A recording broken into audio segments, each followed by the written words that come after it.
It's not hard to get rich. Just save $500 every month. Do this for 30 years and you will be settled. You will have millions of dollars by the age you retire.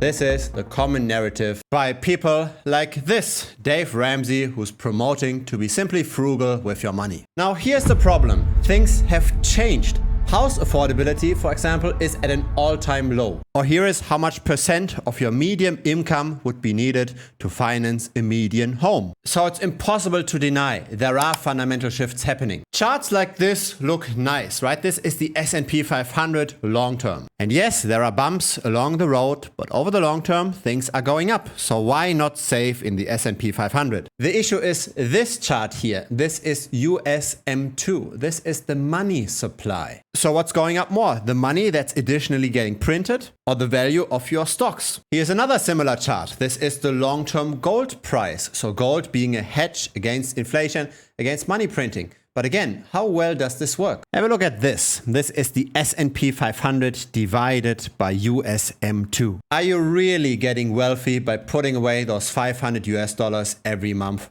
for 30 years? I don't think so. The S&P 500 goes up pretty much at the same rate as the US money supply. Yes, you are saving money. Yes, you are preserving purchasing power, but no, you are not getting rich from this. You're simply just saving up for later. And intuitively, this makes complete sense, right? Because the same kind of people, the same Dave Ramseys of this world say, when you save a lot of money, you become rich. Most people that are rich today have done this through their own efforts.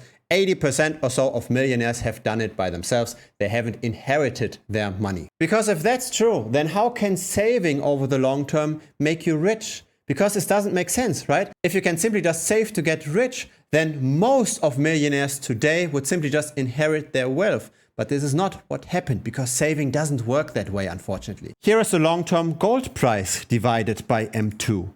Also, no real outperformance whatsoever. Now, there is a little bit of a caveat here, and that's because the S&P 500 is a price index, not a performance index. So on top of just the price appreciation that we just compared, there's also dividends. And the long-term dividends can be seen in this chart. It tends to hover somewhere around 2.7%. Currently, we are at 1.4%. But the question though is this really additional performance if you consider that there's also cost, if you consider that there's also taxes involved? Net, you're probably not going to expand your purchasing power, at least in the things that matter, at least in things like housing or education or medical care. Of course, over the long term, you will expand your purchasing power in consumer goods, but that's because consumer goods are deflationary in nature, right? It's easier and easier nowadays to produce that TV or even to produce that bread. Here are the videos that work on YouTube. XRP will be $12,000 guaranteed, or an AI explosion, top 3 cryptos to buy in November. A lot of pushing of greed, that's what gets the clicks. What doesn't get the click is a tutorial on how to make backtests, on how to build those sheets that in the end figure out what historically worked well in the past. The backtest that I often show here on this channel. I still very much enjoy producing this kind of content though. I also share these kinds of sheets, but I don't do it on YouTube. It's rather a small circle. We are less than 100 people that signed up for premium. You also get direct access to me. Feel free to check it out. It's thebitcoinstrategy.com. And so we cannot afford to simply just put some money aside and hope this will be enough.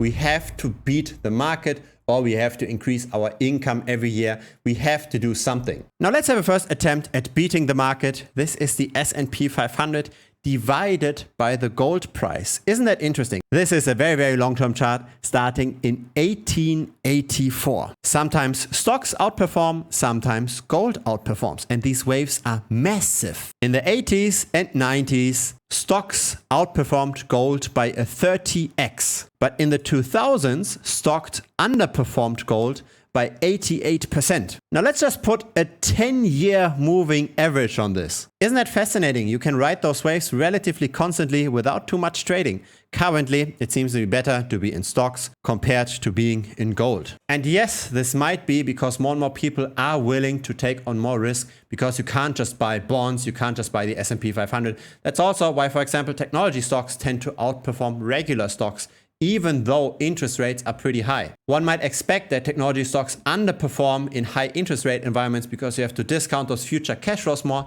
but that's not what we are seeing. We also see more and more money going into Bitcoin and into crypto, right? People do want to see that outperformance because just owning a 60-40 portfolio of bonds and stocks doesn't cut it anymore. So have a look at this, the Nasdaq relative to the S&P 500. We are at all-time highs here. This here is the dot-com bubble, but again, this is a very long-term chart starting in 1984. But again, this is a very long-term chart starting in 1985. And one might think that when interest rates rise, that this chart here goes down, but it does not. People take on more risk despite most of the value of technology stocks being far out in the future. This is TLT relative to M2, so a long-term government bond ETF divided by the money supply, and of course it goes down long term. The government prints way more money than they give out to the bondholders. You lose money by owning long-term bonds.